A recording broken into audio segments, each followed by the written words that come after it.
My wife ordered me tied to the deck and lashed 20 times because I accused her former lover of falsifying a weapons test. Captain Adrian Vale held the braided line himself. Rear Admiral Evelyn Shaw watched the first strike land and told him, "Do not stop until he learns who commands this ship." I did not ask her to reconsider. I pressed my thumb against the black face of my safety band and felt one short vibration against my wrist. Integrity hold 7 accepted. Evidence preservation active. Adrian smiled when he saw the movement. "Calling your lawyer?" he asked. "No," I said. Starting the clock. The second strike cut across my back around us. More than 40 sailors, contractors, officers, and foreign observers stood frozen beneath the white glare of the flight deck lights. Nobody moved. Nobody looked directly at Evelyn. She had spent 21 years teaching rooms to obey her. She had spent 7 years teaching herself that I would never leave. "Count," she ordered. Adrian raised the line again. 3. By the 8th strike, my knees had begun to shake. By the 12th, blood had soaked through the back of my shirt. By the 16th, Evelyn had stopped looking at me. She was watching the officers around her instead, making sure they understood the lesson. The lesson was not about safety. It was about what happened to anyone who stood between her, Adrian, and the promotion she believed the NRIAD demonstration would secure. 19. Adrian leaned close enough for me to smell coffee on his breath. "You should have stayed a quiet husband," he said. I lifted my head. "You should have checked who owned the silence." His smile disappeared. The 20th strike landed. Adrian dropped the line at my feet. Evelyn adjusted the sleeve of her dress-white uniform and looked down at me as though the matter had been settled. "Remove him from my deck." Then every tactical display aboard the USS Resolute turned red. A warning tone rolled across the ship near it. "Experimental network. Safed. All test authorizations revoked. Legal hold active." Adrian spun toward the control station. "What did you do?" I looked at the clock mounted above the hangar door. 5 minutes had passed since my thumb touched the band. The ship-wide speaker cracked alive. "This is Vice Admiral Rohr. Rear Admiral Shaw. You are relieved of exercise command pending investigation. Captain Vale. Surrender all access credentials. No data aboard this vessel is to be altered, removed, or transmitted for the first time that night." Evelyn looked at me instead of through me. A woman in a dark windbreaker stepped onto the deck with 2 armed agents behind her. She held up her badge. "NCIS. Nobody leaves." Adrian took 1 step backward. The agent pointed at the line lying beside my blood. "You may want to stop moving, Captain." Evelyn's face had gone pale. "Ethan," she said, "tell them this is a misunderstanding." I pulled my wedding ring from my finger. "No," I said, "this is a record." The first thing I noticed was that Evelyn never asked whether I could stand. The second was that Adrian kept smiling. 2 sailors cut the restraints from my wrists after the shipwide announcement. Neither man looked at me. One of them was young enough that his hands shook as he worked the knife beneath the nylon binding. "Sir," he whispered. "I am sorry. You did not hold the line," I said. His eyes moved toward Master Chief Owen Danner. Danner stood 6 feet away with his jaw locked and his hands behind his back. He had supervised my restraint after Evelyn threatened to relieve him for disobedience. He had not struck me, but he had ordered his people to put my wrists against the steel rail that mattered. It just did not matter as much as what would happen next. Special Agent Lena Morales crossed the deck toward me. She was short, composed, and completely unmoved by the stars on Evelyn's shoulders. "Mr. Cole. Do you require immediate medical assistance?" "Yes." "Can you identify the person who struck you?" I looked at Adrian, Captain Vale, and the person who ordered it. "My wife." The word felt less real than the pain. Evelyn stepped forward. "Agent Morales. This was a command discipline issue involving an individual who interfered with a classified military demonstration." Morales did not turn. "Mr. Cole is a civilian contractor. He was temporarily under my operational authority. That does not authorize assault. It was a ceremonial correction." Adrian seized the explanation quickly. "A traditional deck exercise," he said. He agreed to participate. I looked down at the blood spreading across my shirt. "Then you should have the consent form." The deck went quiet again. Morales finally faced Evelyn. "Ma'am, do you have documentation showing voluntary participation?" Evelyn's mouth tightened. "This is not the place." "No." Morales said the place was 5 minutes ago before Captain Vale struck a restrained civilian 20 times. Vice Admiral Malcolm Rohr appeared on the nearest tactical display. He was in the secure command center aboard the carrier 20 miles east of U.S. Captain Kim. He said Commander Rachel Kim moved out of the line of officers. She was the actual commanding officer of the Resolute. Evelyn outranked her and controlled the exercise. But the ship was Kim's responsibility. "Yes, Admiral, you have command of the vessel. Secure Rear Admiral Shaw's access to the Nerid network. Confine Captain Vale to an assigned compartment with a guard. Preserve all video, audio, access logs, and communications from the last 90 days. Evelyn looked at Kim. "Commander, you will not comply with an order that exceeds." Kim interrupted her with respect. "Ma'am, the order comes from Fleet Command." For 1 second, I saw the exact moment Evelyn realized rank would no longer stop the room from moving around her. Kim turned toward the officer of the deck. "Execute." Sailors moved. They moved carefully, professionally, and fast. Adrian tried to recover his authority. "This is Cole's doing. He triggered a proprietary lockout during an active operation. That is sabotage." "It is not a lockout of the ship," I said. Every head turned toward me. I held the rail and forced myself upright. Pain rolled across my back in a hot sheet. Morales reached to support me, but I shook my head. "The ship's propulsion, navigation, clears throat communications, defensive systems, and standard weapons remain operational," I said. "Only the NIAD experimental layer has been saved." Adrian pointed toward the display. "You revoked a Navy authorization." I suspended a private technology license under Section 14 of the test agreement. Harkness Defense Vice President Leonard Crane pushed through the observers. "You sold Harkness 3 years ago," he said. "You do not have authority to suspend anything." "I sold the manufacturing company." Crane stopped. "I did not sell the patents." A murmur moved across the deck. Evelyn stared at me. She knew the Cole Maritime Trust existed. She had signed a marital disclosure acknowledging it before our wedding. But over the years, she had started treating it as an old estate structure, something passive and ceremonial. She had never read the annual license amendments. She had never asked why Harkness still needed my approval at each safety gate. She had decided that because I no longer sat at the head of the company. I no longer controlled anything important. "You told me you were done running Harkness," she said. "I am." "Then how did you do this?" "I did not need to run it. I only needed to remain responsible for what I created." Morales gestured toward the medical team waiting near the hangar. "That conversation can continue after Mr. Cole receives treatment." Adrian moved again. "His device may contain classified material. Contains my heart rate location, impact telemetry, and a 1-button safety alert. You transmitted from a restricted deck." The alert traveled through an approved contractor safety channel. "Your office certified it 6 months ago." His face changed. "Not much, just enough." He remembered the form. Had worn the band during every high-risk sea trial since a battery explosion injured 2 engineers 4 years earlier. If it detected severe trauma, or if I manually activated Integrity Hold 7. It sent 3 things to pre-approved recipients: my biometric record, the current license state, and a preservation request tied to the Nuri agreement. Could not steer the ship, could not launch a weapon, could not erase a file, could make sure nobody else erased one as the medical team guided me toward the hangar. Evelyn followed. "Ethan." I kept walking. "Ethan, look at me."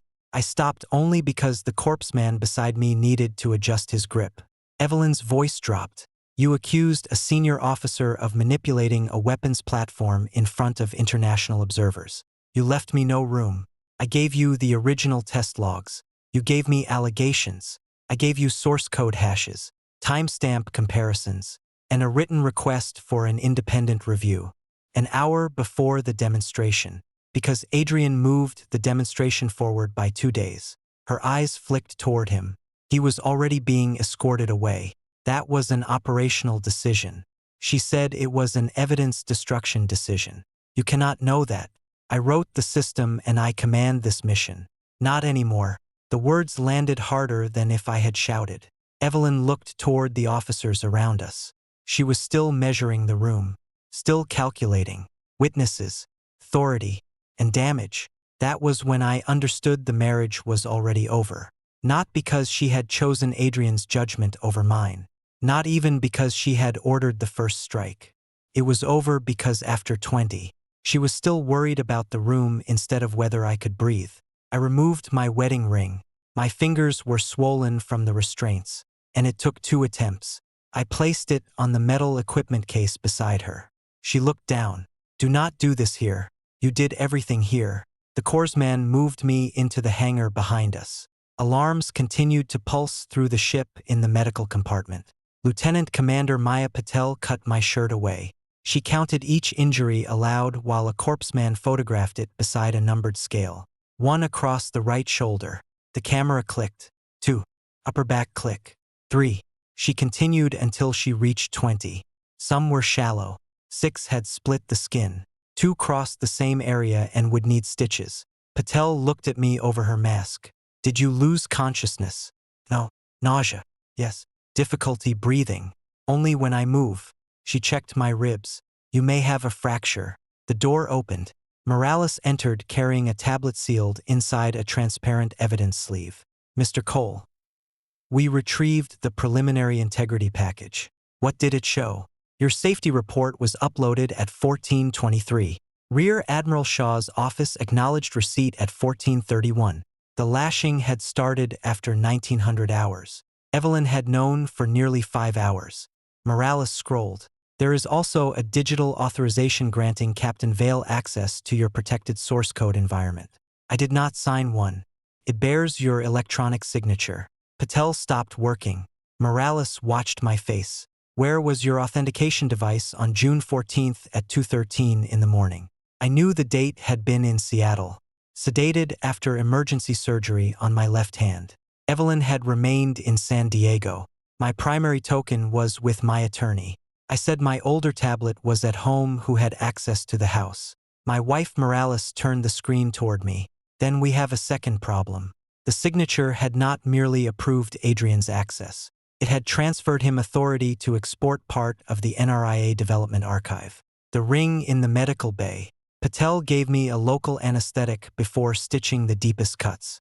The pain remained, but it separated into clean sections. Needle, pressure, breath, the rustle of sterile packaging. Clear things were easier. For 7 years, my marriage had not been clear. Evelyn and I had met at a defense technology conference in Norfolk. She was a captain then, sharp enough to find a weakness in my presentation that 3 engineering review teams had missed. Afterward, she bought me coffee and spent 40 minutes arguing that decentralized combat systems would fail unless their designers understood human command pressure. I told her human command pressure was exactly why machines needed independent safety controls. She smiled. Then perhaps you should build one that can survive people like me. It had. The medical bay door opened again. A corpsman blocked the entrance. Ma'am, you cannot enter. I am his wife. Evelyn's voice carried through the compartment. Patel looked at me. Do you want her? Admitted. No. Pause followed. Then Evelyn said, Ethan, we need to speak privately. Morales remained in the corner, taking notes. I raised my voice enough to be heard. I revoke Rear Admiral Shaw's access to my medical information and remove her as my emergency contact. The silence outside lasted several seconds. Ethan, doctor, please document that. Patel nodded to the corpsman. Update the form. Evelyn tried again. This is anger talking. No, anger was on the deck. This is paperwork. Morales looked down, but I saw the brief tightening at the corner of her mouth. Evelyn lowered her voice. You are creating consequences you do not understand. That sentence had worked on junior officers, contractors, and members of her own family. It had worked on me for longer than I like to admit. Then I will read them carefully, I said. Her footsteps moved away. Daniel Pierce answered my secure call on the second ring. Ethan, are you safe? I am in medical. We received the integrity package. Harbolite's emergency committee has suspended all NIAD export permissions and experimental operations. Keep defensive support active for the Navy. No operational systems are to be affected already done. Freeze every discretionary payment from the Cole Family Services account. That includes the Shaw Foundation allocation, household staff, the Annapolis apartment, and the vehicle lease. I know. What about Evelyn's personal authorized card? Close it. Daniel was silent for a moment. You understand. She will notice within the hour. She noticed me on the deck. I am required to ask whether you are making these decisions under coercion, medication, or emotional impairment. Record that I am alert, oriented, and acting voluntarily. Patel looked over. He is medically competent to make decisions. Daniel continued. Do you want me to prepare a separation filing? Yes. Protective order. Request 1 covering the house, my offices, my devices, and all trust-controlled property. Do not exaggerate. Use the medical record and deck incident and the marriage. I looked at the ring I no longer wore. End it. The words did not hurt the way I expected. Perhaps the pain had already been delivered in 20 separate installments. Morales waited until the call ended. Mr. Cole, I need to explain your status. You are a victim and a witness. You are also the person who activated a safety suspension affecting a major defense program. Separate teams will review both matters. That is appropriate. You may be asked to surrender devices. I will. You may lose access to the project temporarily. I expected that most people argue at this point. Most people have not spent 5 years designing a system that assumes every operator can be wrong. She pulled a chair closer. Tell me why you submitted the sealed report. I described the first anomaly. 3 weeks earlier, NRIAD had completed a night test involving 12 autonomous surface vessels. The official result showed a 98% identification rate. The raw telemetry showed 83. That difference was not cosmetic at 98%. The system met the demonstration threshold at 83. Couldn't classify a friendly vessel in cluttered water. I had asked Adrian's team for the filtering parameters. They sent a summary instead of the original code. I requested the repository history. My access failed. That had never happened before. I contacted Evelyn. She was at dinner with Adrian. He is leading the demonstration. She told me, stop treating every procedural variation like theft. It is my repository. It is a Navy program. It is licensed technology. Do not make this territorial. 2 days later, I found a duplicate branch hidden under a maintenance label. Adrian's engineers had altered the classification threshold only for the recorded test window.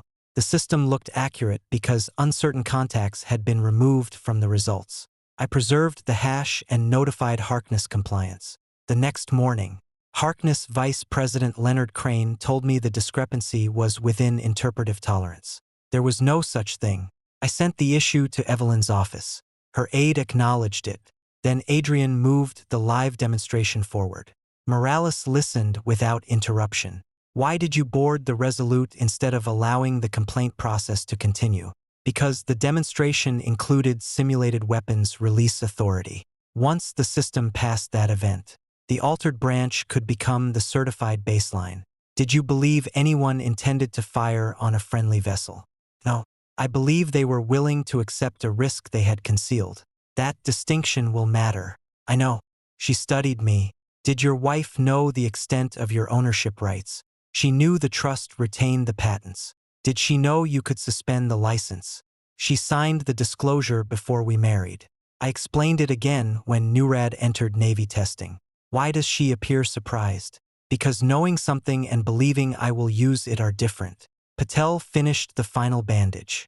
You have 2 cracked ribs, extensive soft tissue injury, and multiple lacerations. You will remain under observation. Morales's tablet chimed. She read the message, then looked at me. We have recovered Rear Admiral Shaw's response to your safety report. What did she say? It was addressed to Captain Vale. Morales read it aloud. Ethan is escalating. Keep him away from the control room. The demonstration must continue tonight. Once certification is complete, we can deal with his remaining leverage. Patel stopped arranging instruments. I stared at the ceiling. Remaining leverage. That was how my wife described me. Not husband, not engineer, not the man warning her that 12 unmanned vessels might act on falsified data. Leverage. Morales continued. Captain Vale replied, "He will fall in line when you remind him whose deck he is standing on." I closed my eyes. The first strike had not been an impulsive decision. It had been the enforcement phase of a plan. The man she brought back. Adrian returned to our lives 92 days before he tied me to the rail. Evelyn introduced him at a planning meeting inside Harbolite's old systems laboratory.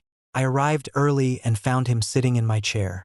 It was not an important chair. Black fabric, adjustable arms. One will that stuck when the room was cold. I had spent 8 years in it while designing Nryad's first architecture. Adrian leaned back as though he had inherited something. "Cole," he said, "I heard you retired. I heard you were assigned to logistics." His smile sharpened. Temporary detour.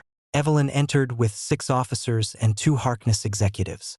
She did not kiss me. We had agreed years earlier not to perform our marriage in professional spaces. That rule had once protected both of us. Now it protected only her. "Everyone," she said. "Captain Adrian Vale will serve as operational director for the Trident glass demonstration." I looked at her. The position requires independent technical clearance. He has it not for the protected development environment. He will receive it. From whom? From the program. The program does not own that environment. The room became still. Evelyn gave me the look she used when she wanted a disagreement postponed until I could be pressured in private. "This is not the time." "It is exactly the time. Access decisions happen before access is granted." Adrian stood. "I do not need to crawl through your private code. Ethan, I need enough authority to make sure the system serves the mission instead of the engineer. Nerid serves the mission by preventing one officer from hiding uncertainty." He glanced at Evelyn. Still charming. She ignored the comment. "Ethan, we will discuss boundaries later." The meeting continued. Adrian received an office, a support team, and authority to schedule tests. By the end of the week, his name appeared above mine on distribution lists. By the end of the month, Evelyn had stopped inviting me to dinners involving the program. She said it was to avoid the appearance of favoritism. Then, she spent those dinners beside Adrian. Our 7th anniversary fell on a Thursday. I reserved a table at a small restaurant near the marina where Evelyn and I had eaten after our courthouse wedding. At 6:30, she texted that an operational problem had come up. At 8 o'clock, I saw a photograph posted by a defense industry reporter. Evelyn and Adrian stood on the Resolute's bridge wing beneath the harbor lights. His hand rested at the center of her back. The caption read, "Old Academy partners reunited to lead the Navy's autonomous future." I called her. She declined the first call. On the second, Adrian answered, "Evelyn is busy. Put my wife on the phone." He laughed softly. "She is an admiral before she is your wife. That is not your sentence to use." Evelyn took the phone. "What is wrong with you? We had dinner. I told you there was a test. There is no approved test tonight." Adrian identified a scheduling opportunity. "An unapproved opportunity. You do not command this project. Neither does he. He commands more of it than you seem willing to accept." I looked at the empty chair across from me. "What exactly do you want me to accept?" She exhaled. "That you cannot keep treating him as a threat because we have history. I am treating him as a security risk because he requested export privileges on a protected repository. He needs technical context. He requested the source package. You are making this personal. No, you are using the personal to avoid the technical." She ended the call. I ate alone and returned home before midnight. Evelyn arrived at 2:20. She removed her uniform jacket in the kitchen and found me sitting at the island with my laptop open. "You waited up to interrogate me." "I waited because someone attempted to access the protected repository at 148. She paused. "Was anything taken?" "The system blocked it." "Then there is no emergency." "Whose credentials were used?" "I assume Adrian's." "He does not have credentials." Her expression hardened. "Do not play games." I turned the screen. The request had originated from a terminal assigned to his new office. The authorization token belonged to a generic technical administrator account that should have been disabled 2 years earlier. Who activated that account? I asked. I do not manage passwords. You approved his team. I approved operational support. Then asked him. I will not summon a decorated captain in the middle of the night because your software sent an alert. He was willing to enter the system in the middle of the night. You are jealous. It was the first time she said the word not concerned. Not cautious. Jealous. I closed the laptop tomorrow. I am restricting every development credential until the access review is complete. You cannot obstruct a Navy program. The contract requires it. I can have you removed from the building. Perhaps. She stared at me. I had never challenged her rank inside our home. I had never needed to. That night, she slept in the guest room. The next morning, I disabled 17 dormant accounts and required Tourson approval for protected exports. 10:12. Adrian called. You embarrassed my entire team. I prevented an unauthorized access. You think code makes you powerful. No. Ownership makes me responsible. Evelyn thinks you are losing perspective. Then she can submit that in writing. He hung up. For 11 days, the system remained secure. Then an authorization appeared bearing my electronic signature. It granted Adrian 90-day access to the protected development archive. I knew immediately it was false. Daniel Pierce held my current signing token in a secure vault while I recovered from hand surgery. The only other device capable of generating a legacy signature was an old tablet stored in the locked cabinet of my home office. Only 2 people knew the cabinet code. I was one. Evelyn was the other. When I confronted her, she looked at the document for less than 10 seconds. You probably approved it before surgery. I did not. Then revoke it if you are certain. I clears throat. Already did. Her face changed. You revoked a flag officer's project authorization without speaking to me. I revoked my forged signature. You have no proof it was forged. I was unconscious in another state. She walked toward the window. This constant suspicion is becoming exhausting. Then help me identify who used the device. I am not turning my home into a crime scene. Our home was used to fabricate a legal authorization. You are speaking about me as though I am a suspect. I am asking whether Adrian entered my office. She turned. He came by once. While you were in Seattle. I needed briefing materials. Did he enter the office? I do not remember. That answer told me she remembered perfectly. I changed the cabinet code. I removed the legacy certificate. I sent the access log to Harkness Compliance and copied a secure archive outside the company. Then I did something Evelyn never expected. I reviewed every financial privilege connected to our marriage. The house belonged to the Cole Maritime Trust. So did the Annapolis apartment she used during hearings. The trust paid for household staff, vehicle leases, professional events, and annual contributions to the Shaw Naval Families Foundation. I did not close anything yet. I created a list: boundary, authority, recipient, revocation process. For the first time in 7 years, I stopped thinking about what Evelyn needed from me. I started documenting what she had taken for granted. 3 weeks later, I discovered the altered test branch. 2 weeks after that, I submitted the sealed report. 5 hours after Evelyn acknowledged it, Adrian raised a braided line over my back. By then, the list was complete. The safe harbor clause. The Resolute returned to San Diego under normal propulsion the next morning. That detail mattered because Evelyn's attorneys later claimed I had endangered a commissioned warship, had not touched its operational systems. NRIAD was an experimental overlay installed in isolated hardware racks, communicated with test drones, collected sensor data, and generated recommended actions. During the demonstration, it would have been allowed to send commands only to unmanned targets and support vessels. The safety suspension placed those racks in read-only mode. The Resolute remained a fully capable Navy ship. At 11 o'clock, I was moved from medical to a secure interview room. I could walk, but every step tightened the bandages across my back. Morales sat across from me with a fleet judge advocate and a digital forensic specialist. Daniel joined by encrypted video. The specialist displayed the license agreement. Section 14, she said. Independent safety suspension. Daniel answered. It allows the patent holder to suspend experimental use upon a good faith belief that data integrity, human safety, or treaty compliance has been compromised. Who determines good faith? An independent review panel within 72 hours. Can Mr. Cole prevent the Navy from using already delivered systems? No. The clause applies only to experimental functions dependent on active Harbolite licenses. The judge advocate looked at me. Why was the trigger tied to your safety band? It was not originally designed for assault. It was designed for situations where a lead engineer might be injured, isolated, or pressured during a hazardous test. Did you expect someone to attack you? Not until Admiral Shaw ordered the restraints. What did you expect when you pressed the band? The system would safe the experiment, notify the review panel, and preserve relevant records. Did you expect Admiral Shaw to be relieved? No, that was Fleet Command's decision. Did you request it?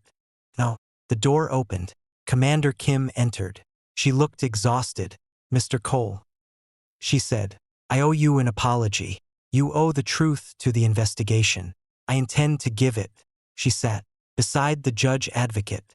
Kim testified that she had objected when Evelyn ordered me detained.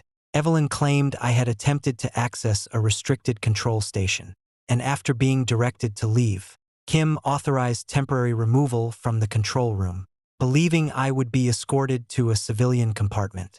Then Evelyn moved the confrontation to the flight deck. When did you realize physical punishment was intended? Morales asked when Captain Vale brought out the heaving line. Why did you not stop it? Kim's face tightened. I ordered Master Chief Danner to stand down. Rear Admiral Shaw counteranded me in front of the deck division. Could she lawfully do that? She controlled the exercise. She did not command my ship's internal discipline. Then why was her order followed?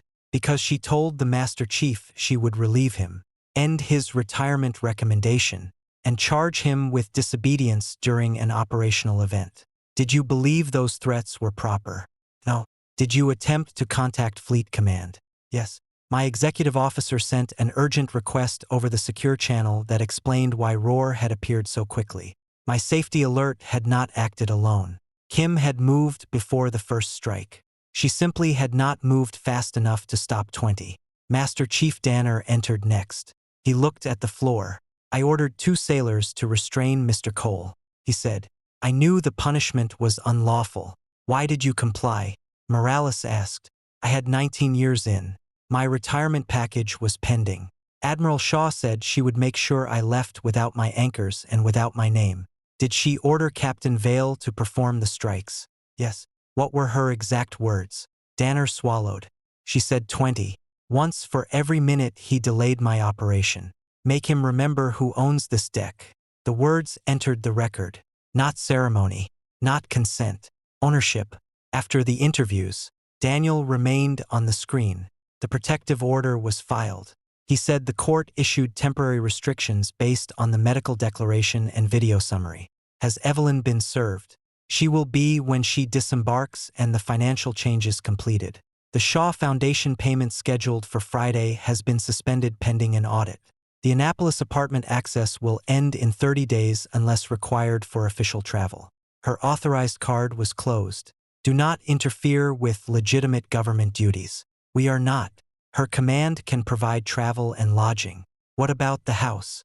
The order prevents her from entering without arrangement. Her personal belongings will be inventoried and delivered through counsel. Daniel hesitated.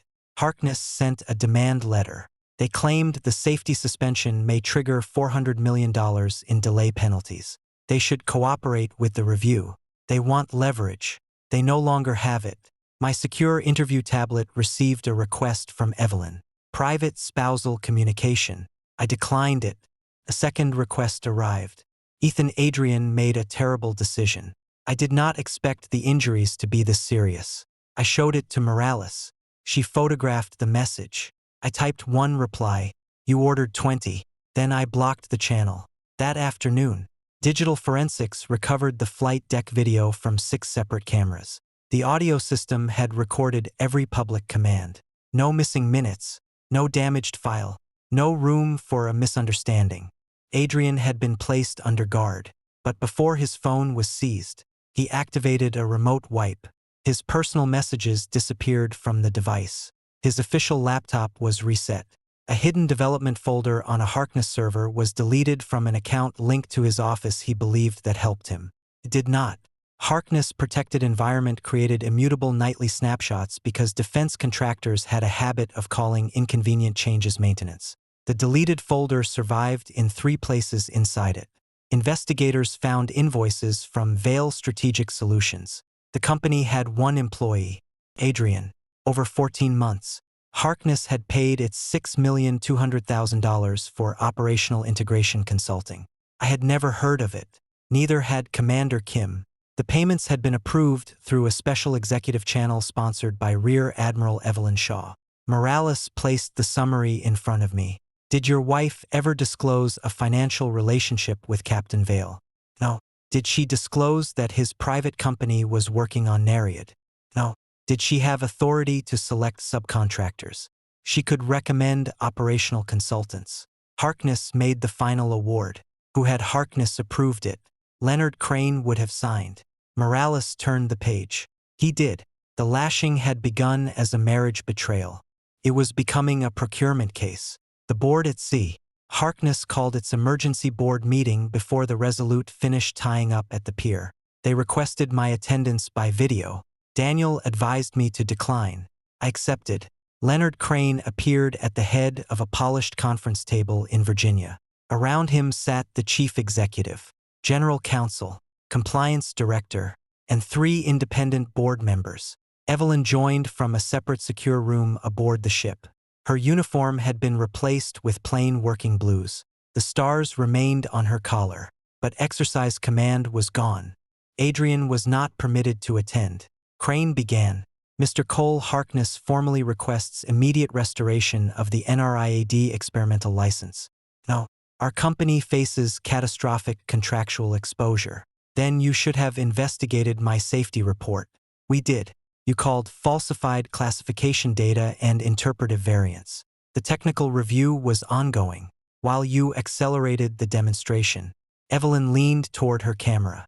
The fleet required the schedule. Commander Kim, sitting beside me as a witness, spoke for the first time. No, ma'am, you required it. Evelyn's eyes hardened. Kim continued. The fleet exercise window remained open for 2 days. Captain Vale advanced the event over my written objection. Crane interrupted. This argument is not productive. Ethan, what do you require? Independent source code review. Complete financial disclosure. Removal of Captain Vale and every person who participated in unauthorized access. Preservation of all records. No retaliation against witnesses. You are using a safety clause to dictate personnel decisions. I am stating the conditions under which I will certify that the environment is trustworthy. You sold us the company. I sold you factories, employees, customer contracts, and the Harkness name. I placed the trust schedule on the screen. The Cole Maritime Trust retained 19 foundational patents, the Protected Source Repository and all Safety Certification Authority. Harkness received a renewable license. The chief executive looked at Crane. You told the board the trust retained only royalty rights. Crane's face wrinkled. That was my understanding. Your understanding is not the contract, I said. Evelyn stared at the document. During our marriage, she had seen distributions from the trust. She had attended Harbolite events. She had lived in a trust-owned house, but she had never asked how the structure worked. She believed the money arrived because I had sold something in the past. She did not understand that every company using Nereid still depended on my signature in the present. Ethan, she said, you cannot hold national defense hostage over a domestic dispute. I turned toward her image. You ordered your former lover to assault the civilian safety certifier after receiving evidence that he manipulated a weapons test. Her expression flickered. That description is inflammatory. It is chronological. One of the independent directors spoke. Mr. Cole. Can the fleet continue defensive testing without Captain Vale? Yes. Can Harkness receive a limited bridge license while the investigation proceeds? Yes. 30 days read-only development access. No exports. Every change independently logged. Crane looked relieved. Then we have a path. There is one more condition. He stiffened. Vale Strategic Solutions is suspended and every payment to it is disclosed. We cannot concede wrongdoing before review. You can stop paying a one-man company controlled by the officer accused of stealing the code. The General Counsel whispered to the Chief Executive. The board voted. Crane opposed the motion. Everyone else approved it for the first time. The cost of Evelyn's decision became visible to people who had ignored my warnings. Adrian lost access. Vale Strategic lost its contract. Harkness lost its ability to conceal the relationship. Evelyn lost control of the schedule. I did not raise my voice once. After the meeting, a Navy legal officer delivered the temporary protective order to Evelyn. She read it twice. You are excluding me from my own home. The house belongs to the trust. I said, it has been our home for 7 years. And you used it to forge access to my system. That has not been proven. The order is temporary. You can challenge it through counsel. She stepped closer. 2 officers remained in the room as witnesses. Do you understand what people will say when they learn you cut off your wife while she is under investigation? They will say, I established a legal boundary after she had me restrained and beaten. Her voice dropped. You always hide behind documents. You always liked the documents when they paid for your life. Her face changed. The house in Coronado, the apartment in Annapolis, the car and driver used for private events, the annual reception she hosted for senior officers and industry donors, the foundation grant that carried her father's name. Her salary had always been her own. I had never touched it, but my assets had quietly built the platform beneath her public life. She had mistaken support for permanent access. My father will call you. She said he should call my attorney. Retired Admiral Charles Shaw called that evening. Anyway, he had known me since before the wedding. He had once told me that Evelyn needed a man who did not compete with her uniform at the time. I thought he meant security. Now I understood he meant obedience. Ethan, he said, what happened on that deck was unacceptable. That is a careful word. I am not defending it. You are about to. He paused. The country has invested years in this program. Evelyn's career is not the only thing at stake. My report concerns the program. Then resolve it as an engineer. I tried. She was under extraordinary pressure. So was I. I did not order anyone beaten. Adrian clears throat. Has always had a destabilizing effect on her. She is 42 years old and commands thousands of people. You know what he means to her. I stood at the window of the temporary medical suite and watched cranes move over the harbor. No, I said. I know what I meant to her. Charles exhaled. She will come to her senses. That is no longer relevant. 7 years cannot disappear in one night. Took 20 strikes. He had no answer before the call ended. Daniel sent me a new evidence summary. 2 hotel rooms had been booked during a Boston Defense Conference 6 months earlier. One was assigned to Evelyn, one to Adrian. Adrian's room had never been entered. The electronic lock record showed his key opening Evelyn's suite at 11:14 at night. It showed him leaving at 6:23 the next morning. The hotel key. I had imagined betrayal before. Most married people do, even if they never admit it. A late message, a changed password, a name mentioned too often in imagination. Betrayal arrives with heat, rage, shouting, broken glass. The hotel record produced none of that. It was a list of times. 11:14-6:23. 2 entries separated by 1 night. Daniel sat across from me in his San Diego office. An electronic key log does not prove a sexual relationship. He said, I know. NCIS recovered messages from the server archive. Those may. He handed me a printed packet. I read the first page. Adrian Boston feels like the life we should have had. Evelyn, do not start. Adrian, you did not tell me to leave. Evelyn, I cannot afford another mistake. Adrian, Ethan is safe. He will still be there when you get home. I stopped. That sentence hurt more than the hotel key. He will still be there. That was the foundation of everything. Evelyn believed I was permanent. A house, a trust, a technical license, a husband who would absorb humiliation because leaving would be inconvenient. I continued. Adrian once narrowed passes. Crane will support the transfer. Evelyn, Ethan will never willingly give up the protected branch. Adrian. He gave up the company. Evelyn. The trust is different. Adrian then make him choose between the marriage and the patents. Evelyn. He will choose the marriage. The messages moved from intimacy to planning without any visible boundary. They discussed my habits, my passwords, my recovery after surgery, the location of the legacy tablet, the possibility of arguing that my continued control created a national security conflict. They intended to pressure me into transferring the remaining patents to Harkness. After that, Evelyn planned to reassess the marriage. Adrian planned to become executive vice president of Harkness Maritime Programs after leaving active duty. Vale Strategic would be absorbed through an acquisition. The NRIAD certification was supposed to make all of it possible. I set the pages down. Daniel waited. Do you need a break? No. There are photographs. I do not need them. There is also evidence they met at the Annapolis apartment. The apartment I paid for. The bed I had chosen because Evelyn complained about her back after long hearings. The kitchen where I stocked the coffee she liked. How often? I asked. At least 4 documented entries. I looked through the window toward the courthouse. Misuse of trust property to the civil filing. Daniel nodded. The foundation called. They want to know whether Friday's payment was delayed. It was suspended. It funds scholarships for Navy families. Some of it does. We had reviewed the accounts that morning. Only 41% of the annual grant reached scholarships.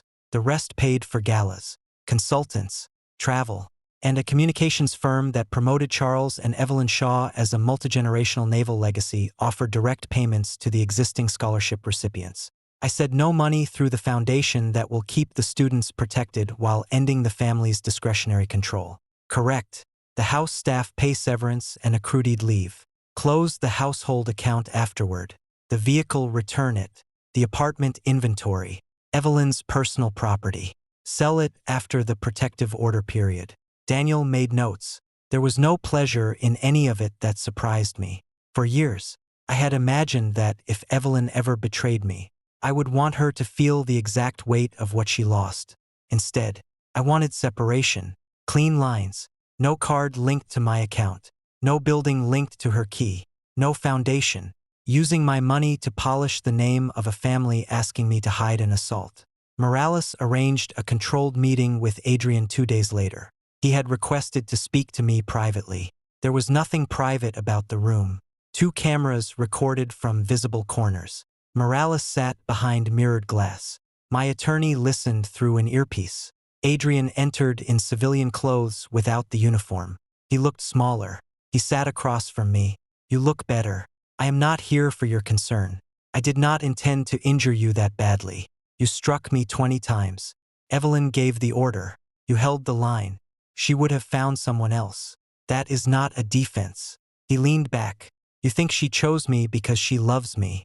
I do not care why you should. She chose the project. She slept with you for the project. His jaw tightened. So you saw the messages. I saw enough. She was going to leave you. She already did. She needed me to make the demonstration work. You falsified it. I adjusted data presentation. You removed uncertain contacts from the test set. The underlying system performed at 83% in conditions no fleet would use operationally. You scheduled the demonstration in those conditions. He leaned forward. Listen to me. Evelyn approved every material decision. The access, the subcontract, the accelerated test. She brought me into your house. She handed me the tablet. The words came quickly now. He was not apologizing.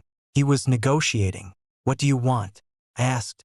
I can prove she directed the authorization in exchange for what? You tell Harkness and Harkness that I cooperated. You separate the assault from the procurement issue. You support a technical resolution. You want me to preserve your career. I want you to recognize that she used both of us. I almost laughed.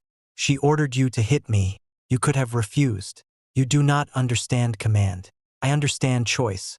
She would have destroyed me, so you helped her destroy me first. His eyes hardened. You were never built for her world. No, that is why my system survived it. I stood carefully.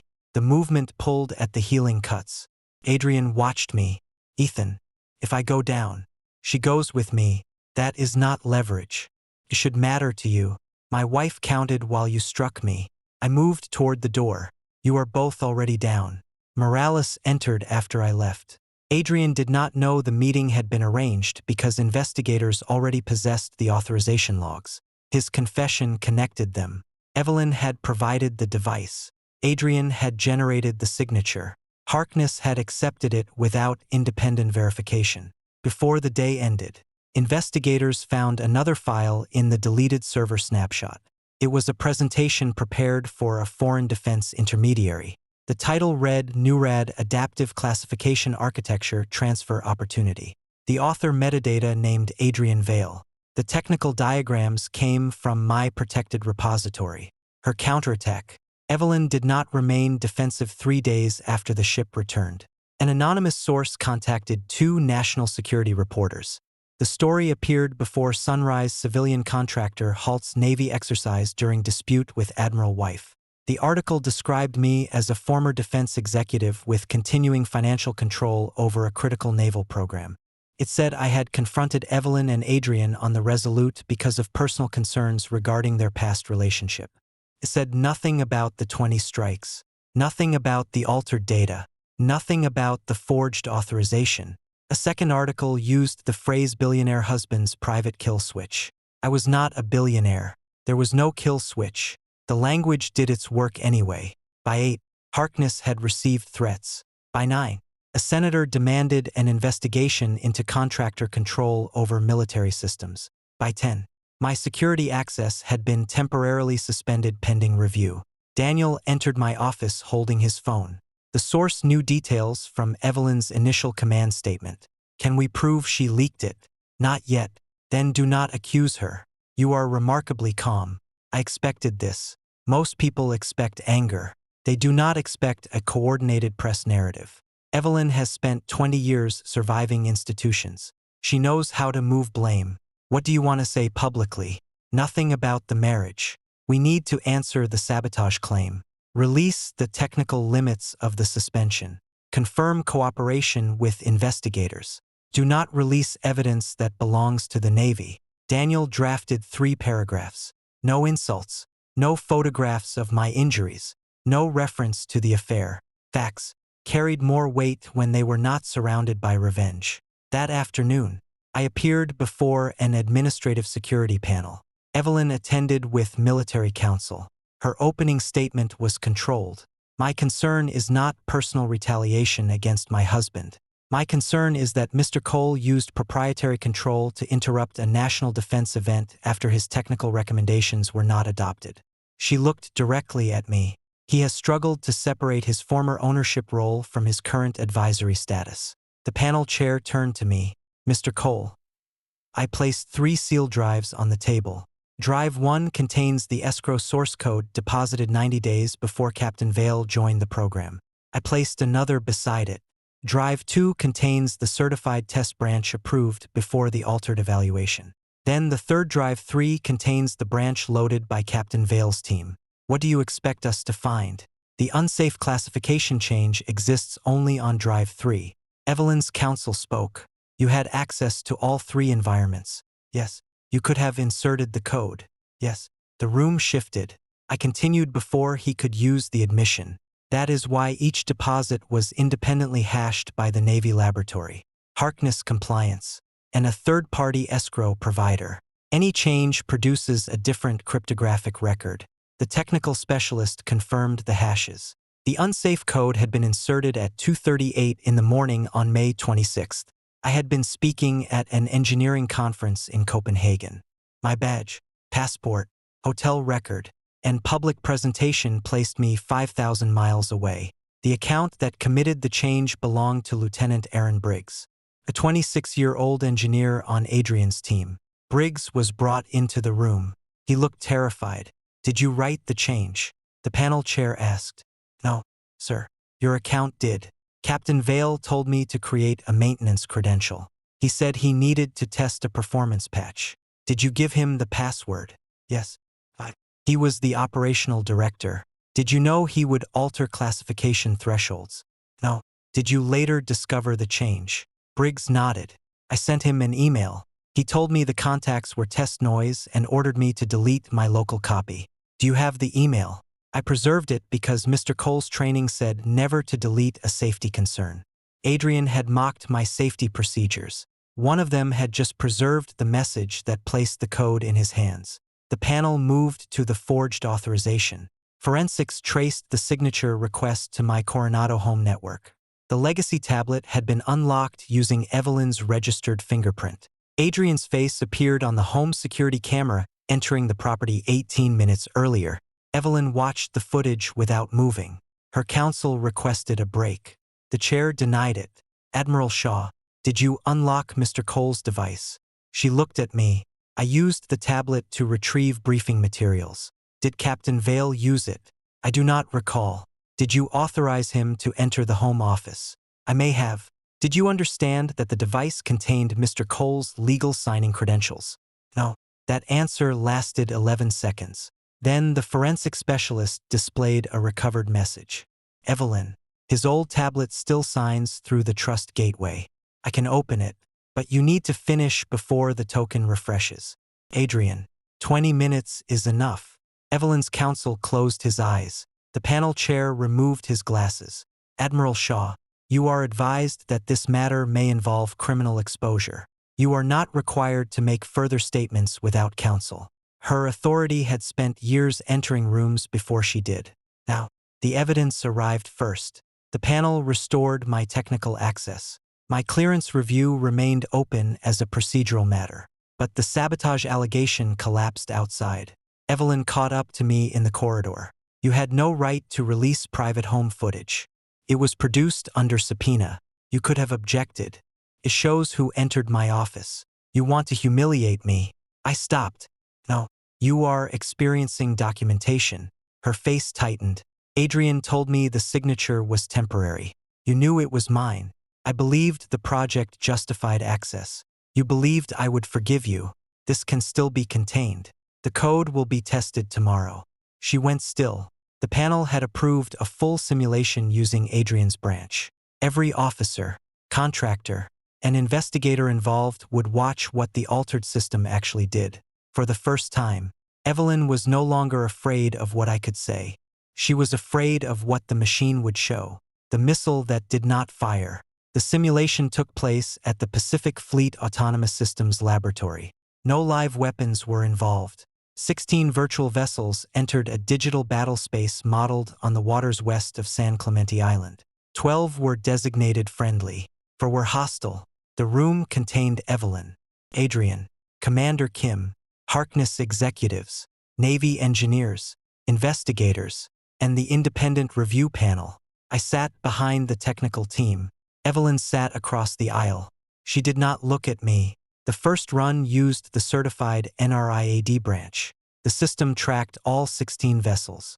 It identified 2 hostile contacts with high confidence, classified 2 as uncertain, and preserved all friendly designations. No engagement recommendation was issued against an uncertain target. The second run used Adrian's branch. First, the display looked cleaner, fewer warnings, higher confidence percentages. The kind of presentation executives loved. Then one friendly unmanned patrol craft entered electronic interference near a hostile vessel. Its identification confidence fell. The original system marked it uncertain and requested human review. Adrian's branch removed uncertainty from the displayed data. The system reclassified the patrol craft as hostile. A red engagement box appeared around it. The room became silent. The simulation officer continued. NARAD recommends coordinated intercept. 3 virtual strike drones changed course toward the friendly craft. A countdown appeared. 10-9-8, no missile would launch. No life was at risk. Still, nobody breathed normally. At 4, the simulation officer froze the run. The red box remained around the friendly symbol. The panel chair looked at Adrian. Explain. Adrian stood. This is an artificial edge case. It is based on the environmental profile forecast for the Resolute demonstration. The friendly craft should have maintained authenticated communication. The exercise plan included electronic interference. Then the junior integration team configured the scenario incorrectly. Lieutenant Briggs raised his hand. The chair recognized him. Sir. Captain Vale ordered us to remove uncertainty flags because he said they made the system look indecisive. Adrian turned. That is not what I said. Briggs opened an email. You wrote, the Admiral needs a clean picture. Suppress low-confidence contacts from the performance set and force a binary classification for the demo. Evelyn looked at Adrian. He avoided her eyes. I understood then that she had never watched the original test herself. She had read his summary. She had accepted his certainty because certainty supported her schedule. That did not excuse her, but it showed how he had used the weakness she refused to admit she possessed. She needed the project to succeed so badly that anyone who promised success sounded loyal. Anyone who described risk sounded hostile. The Harkness chief executive turned toward Leonard Crane. Did compliance review this instruction?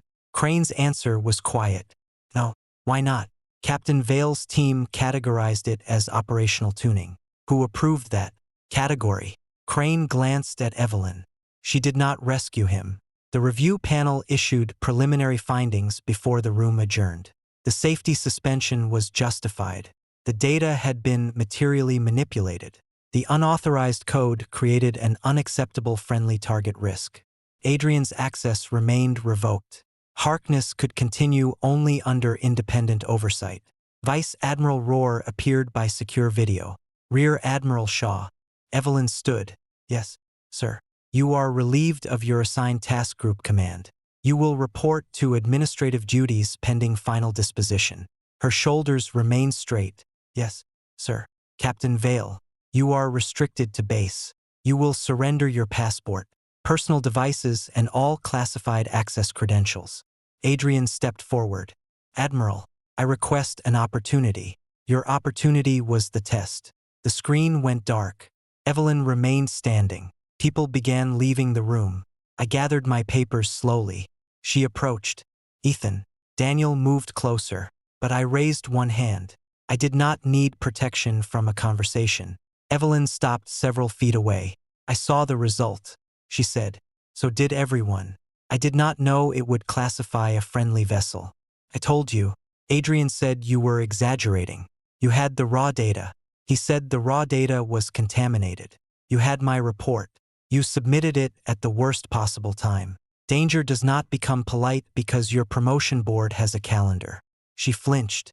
I made decisions under pressure. You made 20 of them after I was tied down. Her voice dropped.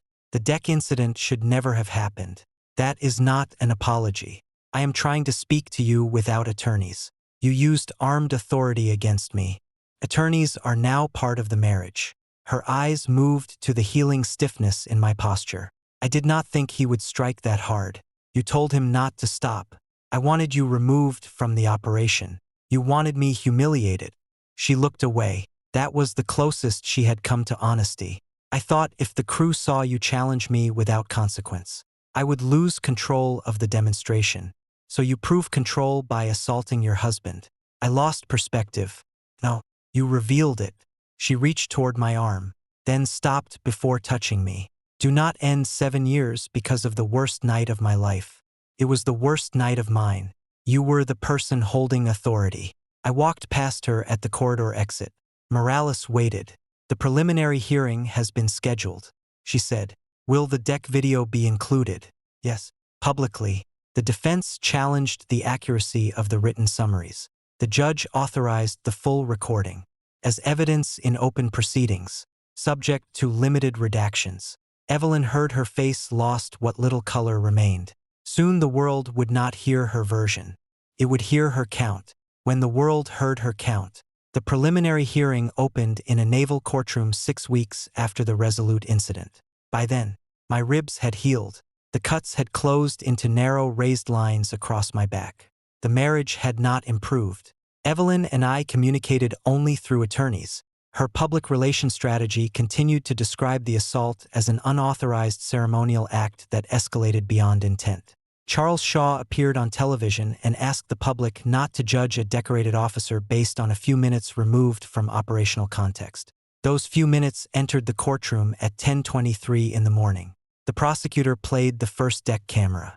I appeared near the control station door holding a tablet. My voice was clear.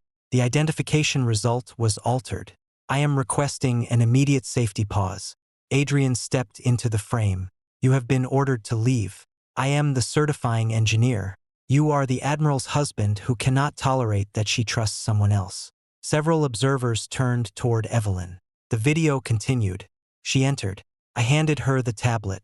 She looked at the displayed hashes for less than 5 seconds. Remove him. Commander Kim objected. Evelyn overruled her. Adrian brought out the line. The prosecutor paused the footage. Rear Admiral Shaw through counsel has suggested Mr. Cole consented to a traditional ceremony. The next segment is offered to address that claim. The recording resumed. I said, I do not consent to restraint or physical punishment. Evelyn replied, your consent is not required while you are interfering with my operation. There was no ambiguity left. The sailors forced my wrists against the rail. Adrian asked, how many? Evelyn answered, 20. Once for every minute he delayed us. The first strike landed. Nobody in the courtroom moved. The video showed more than pain. It showed the crew, some staring at the deck, some visibly horrified. Commander Kim speaking urgently into a communications handset.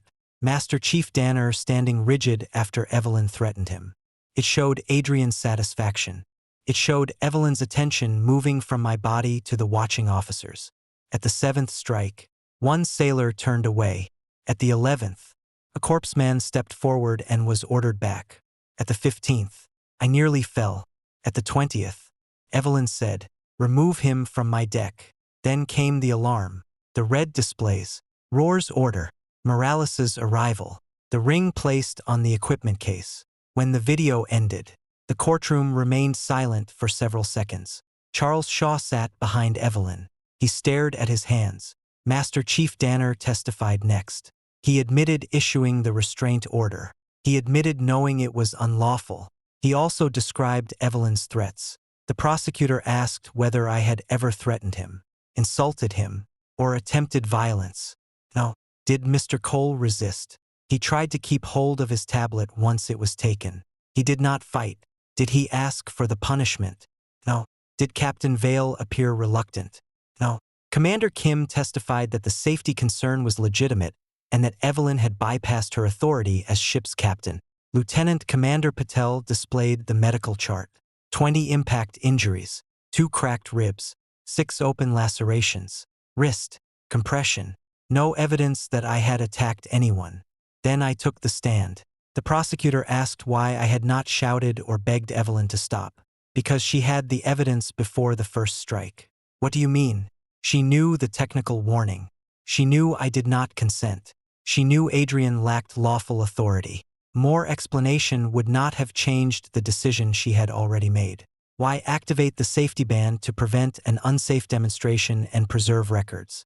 Was it intended to punish your wife? No. Did you know Fleet Command would relieve her? No. Did you intend to end the marriage before the incident? No. When did you decide? I looked at Evelyn. After the 20th strike, when she asked whether the observers still respected her command before asking whether I needed a doctor. Her face tightened. The prosecutor finished. Evelyn's attorney approached. Mr. Cole, you retained enormous financial influence over your wife's professional environment. Correct. I retained ownership rights in my technology. You funded her residence. I owned our home before marriage. You funded a foundation associated with her family voluntarily. And when conflict arose, you withdrew that funding. After she used my property to forge authorization and ordered me assaulted, you closed her card within hours. It was an authorized card on my account. You removed her from the marital home. A civil court issued a protective order. Would you agree you used financial power to isolate her at the lowest moment of her career? No.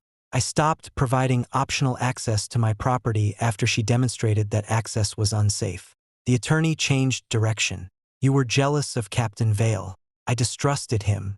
You knew he had a romantic history with your wife. Yes. You confronted her about spending time with him. Yes. So the dispute was personal. The affair was personal. The code fraud was technical. The forged signature was legal. The assault was physical. They do not become one harmless issue because the same two people committed them. The attorney stopped. He had no useful follow-up. During the afternoon recess, Daniel met me in a private room. The divorce petition is ready for personal service. Do it today. In the courthouse, she argued publicly that this is a damaged marriage rather than a deliberate choice. I want the boundary clear. When proceedings resumed, a process server approached Evelyn before she entered. He handed her the envelope. She saw my name, then the heading, Petition for Dissolution of Marriage. Her eyes found me across the corridor. Ethan. I did not stop. She followed until Morales stepped between us. Do not do this now, Evelyn said. It was filed weeks ago. You waited to serve me here. I waited until you finished telling a court that your violence was a marital misunderstanding. Her voice broke for the first time. I can explain what Adrian did to my judgment. You had 20 opportunities to change your judgment. He manipulated me. You promoted him. He lied. You forged my authorization. He said it was necessary. You unlocked the device. She looked toward the courtroom doors. People were watching for once. She did not seem to care. I loved you. No, you relied on me. That is not the same thing. I know. I walked inside. The final witness that day was Adrian. He had entered a cooperation agreement. He admitted holding the line. He admitted falsifying results. He admitted operating Veil Strategic Solutions while on active duty. Then the prosecutor asked who provided access to my home and signing device. Adrian looked at Evelyn. She did. A sound moved through the courtroom. Evelyn's attorney objected. The judge allowed the answer. Did Rear Admiral Shaw know? Mr. Cole had not authorized the document. Yes. How do you know? She told me he would refuse if we asked. Did she direct you to delete communications after the Resolute incident? Yes. Did you have a romantic relationship with her during the project? Adrian hesitated. His agreement required truth. Yes. Evelyn stared at him as though she had never seen him before. The prosecutor displayed their recovered messages. Every promise, every plan, every assumption that I would remain in place while they took what they needed. Adrian had chosen himself the moment consequences arrived. Evelyn had chosen him long before. Now they finally understood each other. 20 entries in the record. The military justice process lasted months. There were motions, interviews, forensic reports, and arguments over jurisdiction. Nothing happened as quickly as the red screens on the Resolute that was appropriate. A system designed to determine guilt should move more carefully than the person who ordered punishment without trial. Adrian entered guilty pleas to assault, conspiracy, unauthorized handling of protected technical data, false official statements, and conduct prejudicial to good order. His attorneys fought the procurement fraud allegations, but the bank records were clear. Veil Strategic had submitted invoices for work performed by Navy personnel during government hours. Harkness executives approved those invoices because Leonard Crane expected Adrian to deliver access to the protected NIAD branch. Crane was fired. Federal prosecutors opened a separate civilian case. Adrian's cooperation reduced his eventual sentence, but it did not save his career. He would be dismissed from service, confined, and barred from defense contracting. Evelyn refused a plea agreement. She insisted Adrian had deceived her at her Article 32 hearing. Her counsel presented her as a commander trapped between an unstable husband and a manipulative former lover. The argument failed for one reason. Choice left records. She had received my report. She had read Commander Kim's objection. She had approved the accelerated demonstration. She had unlocked my tablet. She had sponsored Veil Strategic. She had ordered the restraint. She had selected the number 20. She had rejected medical intervention after the 10th strike. She had ordered data deletion afterward. Adrian influenced her. He did not control her hands, voice, or rank. I testified again at her court-martial. This time, Evelyn watched me without looking away. The prosecutor asked whether our marriage had contained financial disputes before Adrian returned. No. Did you ever threaten to withdraw support if she rejected your technical recommendation? No. Did you condition marital property on her command decisions? No. Why did you revoke financial privileges after the incident? Because the privileges belonged to accounts and property she had used to facilitate fraud. and because I no longer consented to supporting her private life. Did you interfere with her military pay, government housing entitlement, or legal representation? No. Did you seek to prevent her from defending herself? No. What did you seek? Separation. Evelyn's attorney approached. Mr. Cole, do you still love my client? The prosecutor objected. The judge asked the attorney to explain relevance. The government argues Rear Admiral Shaw acted from entitlement and control. The emotional dynamics of the marriage are relevant to Mr. Cole's interpretation. The judge allowed a limited answer. I considered the question. I love the person I believed she was. Evelyn's eyes filled. The attorney continued. Is it possible that person still exists? No. Why not?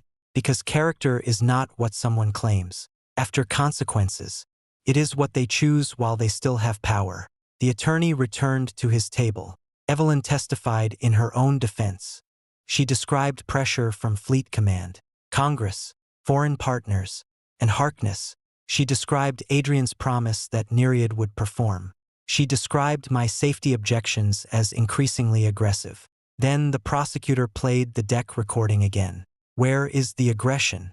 She asked. Evelyn watched the screen. He refused to leave. Did he strike anyone? No. Did he threaten anyone? No. Clear's throat. Did he attempt to take control of the ship?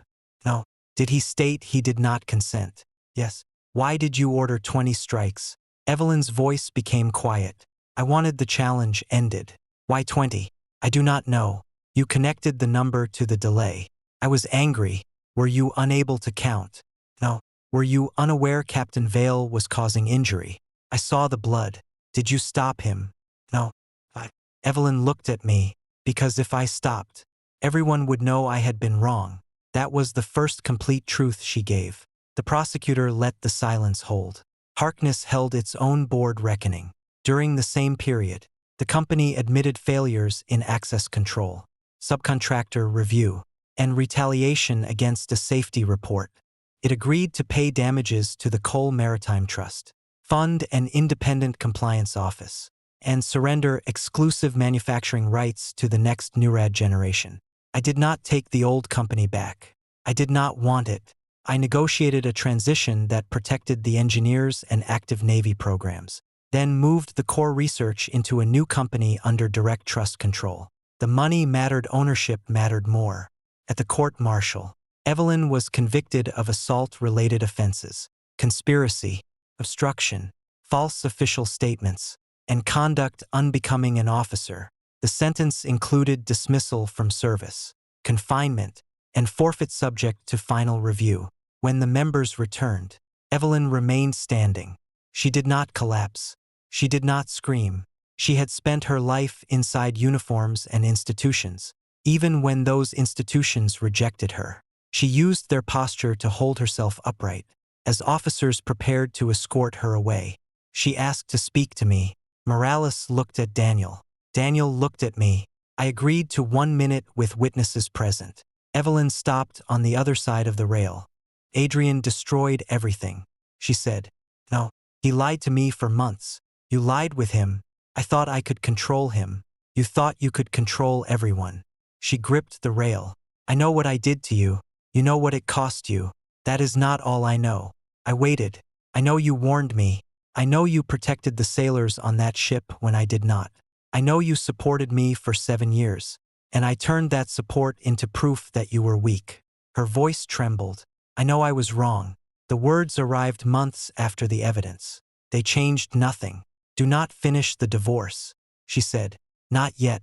The escorting officer shifted beside her. Evelyn continued quickly. I am not asking you to forgive me today. I am asking you not to make it final while I am here. Give me one thing that is not gone. I looked at the woman I had married for years. I had arranged my life around her departures, deployments, hearings, emergencies, promotions, had always kept a harbor open. She believed that was love's permanent function, a place to return after every storm she chose to enter. No, I said. Her fingers loosened from the rail. Ethan, you did not lose me when the verdict was read. You lost me on the deck. The officers led her away. I did not watch the door after it closed. No harbor waiting. The divorce mediation took place 4 months later. Evelyn attended by secure video from confinement. She wore a plain uniform without rank insignia. Daniel sat beside me. Her civilian attorney opened with a proposal requesting half the appreciation of the Coronado property, continued support from the Coal Trust, and a share of future Nerid royalties. Daniel slid the prenuptial agreement across the table. The house was acquired by the trust 6 years before marriage. The patents predate marriage. All trust appreciation remains separate property. Evelyn's attorney adjusted his glasses. Rear Admiral Shaw contributed to the social and institutional value of the technology. She did not contribute to ownership. She facilitated Navy adoption in her official capacity for which she received government compensation. We may argue unjust enrichment. You may Daniel open the financial audit. We will then address $1,800,000 in trust expenditures connected to unauthorized apartment use, private travel, foundation promotion, and access obtained through a forged authorization scheme. The attorney requested a break. Evelyn remained on the screen. When her lawyer left the room, she spoke. Did you calculate every dinner, too? No. Every flight you took to see me? No. Every time I used the house? No. Then why does this feel like you are putting a price on the marriage? Because you are asking for patents in the divorce. She looked down. My attorney said, I needed leverage. That advice sounds familiar. I am trying not to leave with nothing. You have personal savings, investments, and property acquired through your salary. My pension may be gone. That is the result of your conviction. The trust supported our life. It supported our life while we had one. Her lawyer returned and the mediation resumed. The final settlement was simple. Each of us kept our separate property. Evelyn waived claims to the trust and myriad rights. I waived claims to her personal investment accounts. She agreed to repay a portion of misused trust funds from the sale of her separately owned Virginia property. No ongoing spousal support. No confidentiality agreement covering the assault, fraud, or public proceedings. No contact outside legal necessity. When the documents were ready, the mediator asked whether either party needed time. Evelyn looked through the screen. I do. Her attorney whispered to her. She shook her head. I want to speak to Ethan alone. Daniel objected. I allowed 5 minutes with the mediator remaining. Evelyn waited until the attorneys left. You look different, she said. I am sleeping. You never slept when we were together. I was always waiting for a call. I did not know. You felt that way. You did not ask. She touched the unsigned agreement in front of her. Do you remember Norfolk? Yes. You told me a machine needed limits because people under pressure would convince themselves that anything necessary was justified. I remember you were talking about me before you knew me. I was talking about everyone. She gave a small, painful smile. That was one of the things I hated about you. What you never believed rank made me special. I believed your choices did. And now I believe them too. She closed her eyes. I kept thinking you would stop this process. Because you always stopped consequences before they reached me. The sentence settled between us. She was right. When her father's foundation overspent, I covered the shortfall. When her Annapolis apartment lease expired during a hearing, I bought the property when a deployment damaged our anniversary plans. I rescheduled without complaint. When Adrian returned, I tried to protect the marriage without embarrassing her. When she dismissed my warnings, I brought more evidence. I had called it support. Over time, it had become insulation. You mistook love for immunity. I said, yes. Then signing this is the first honest consequence we have had. Tears moved down her face. I am sorry. I believe you. Hope appeared too quickly. I continued. Believing you are sorry does not require me to return. The hope disappeared. She signed. I signed after her. Our marriage ended without shouting. No dramatic embrace. No promise to meet in another life. 2 authenticated signatures on separate screens. This time, mine was real. Adrian received his sentence the following month. He lost his commission, his contracting eligibility, and every financial interest linked to Vail Strategic. A restitution order reached the shell company accounts before his partners could move the funds. Leonard Crane pleaded guilty in the civilian procurement case. Several Harkness managers were removed. Master Chief Danner accepted administrative punishment for his role in the restraint. But my statement supported leniency based on his cooperation, Evelyn's threats, and his immediate preservation of evidence afterward. The 2 sailors who tied my wrists were not charged. Commander Kim retained command of the Resolute. She later wrote to tell me the crew had created a new standing rule. Any safety objection during experimental operations would be logged, visible, and reviewable outside the immediate chain of command. Charles Shaw sent one letter. He did not ask me to save Evelyn. He apologized for asking me to protect the family name before asking whether I was injured. I answered once. I accepted the apology. I did not restore the foundation grant. The existing students received their scholarships directly. The institution built around the Shaw name closed within a year. By then, Harkness no longer occupied my days. I had created something smaller, cleaner, a company where nobody could call a hidden warning. Interpretive variance because a deadline was approaching. We named the research vessel Harkness 1. When Commander Kim invited me aboard for its first sea trial, I almost declined. Then I looked at the invitation. The test objective was not combat. It was autonomous search and rescue in severe weather. The same classification architecture that Adrian tried to corrupt would locate life rafts, distinguish people from debris, and coordinate unmanned boats around a sinking vessel. For the first time in years, the technology felt like mine again. My own course. 1 year after the lashing, I stood on another deck.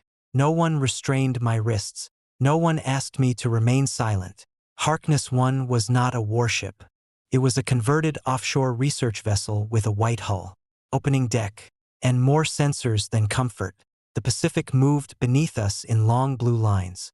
Commander Rachel Kim had retired from active command 3 months earlier and joined the project as Director of Maritime Operations. She was not my rescuer. She had made mistakes on the Resolute, admitted them, and changed the system she later led.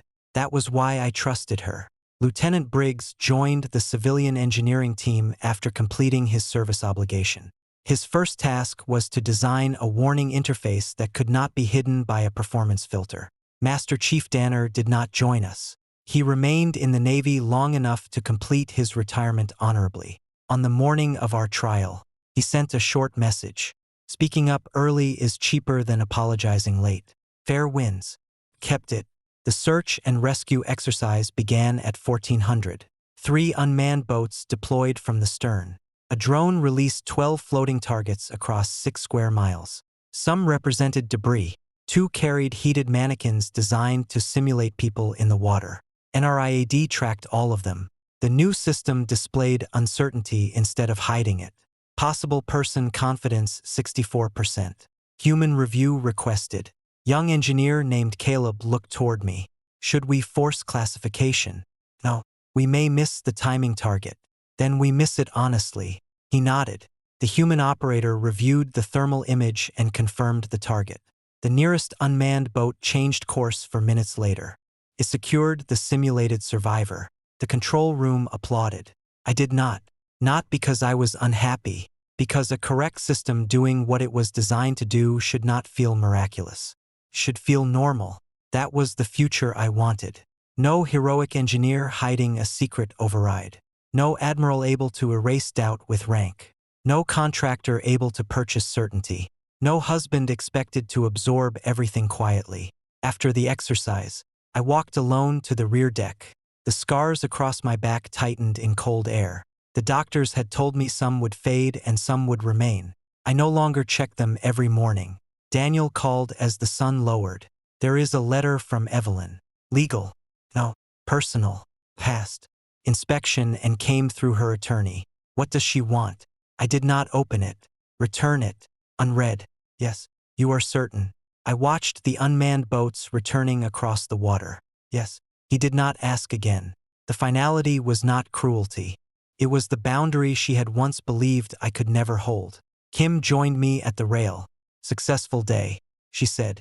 Yes. You could have made a great deal more money keeping the combat exclusivity. I have enough. That is an unusual sentence in defense contracting. I learned the cost of people who never believe they have enough. She looked toward the horizon. Do you miss her?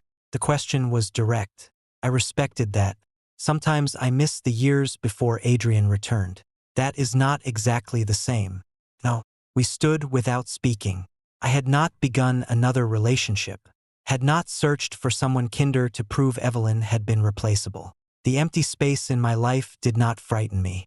It belonged to me. I chose when to work. I chose which calls to answer. I chose where my money went. I chose who entered my home. I chose what risks my name would certify. For years, Evelyn's career had organized our marriage like a fleet schedule. Her departures were missions. My sacrifices were support functions. Her urgency became our urgency. Now my life had no command center outside myself. At sunset, the crew gathered on deck for the trial report. Caleb presented the results. All primary targets located. One classification delayed for human confirmation. No false hostile or distress. Identifications. Full audit trail preserved. Kim looked at me. Certification authority. The old version of me would have worried about disappointing the room. The new version read every line. I reviewed the uncertainty log, communication record, and operator decisions. Then I signed. Certified. The crew relaxed. No one cheered. They understood what the signature meant. Not power responsibility. Later, as Harbolite 1 turned toward San Diego, I remained at the rail. The city lights appeared slowly. Somewhere beyond them stood the house where Evelyn and I had lived. It had been sold 6 months earlier. I used part of the proceeds to establish an independent fund for engineers and service members who reported safety manipulation or command retaliation. The rest remained in the trust. I did not buy a larger home. I bought a quiet one overlooking a public beach. No gates, no reception rooms, no apartment waiting for someone who rarely returned. The legal cases eventually became archives. Evelyn's appeals reduced part of her confinement but did not restore her commission. Adrian's cooperation did not restore his freedom or reputation. Harkness survived after restructuring. NRIAD survived after correction. I survived without pretending survival was the same as living. The deck beneath me shifted as the vessel changed course a year earlier. I had been tied to steel while my wife counted every strike. I once believed those scars would always belong to her decision. They did not. They marked the minute I stopped explaining. The minute I stopped financing my own erasure. The minute I understood that love without boundaries becomes permission. The 20th strike had not taught me who commanded the ship. It taught me who commanded my life. This time, the answer was me.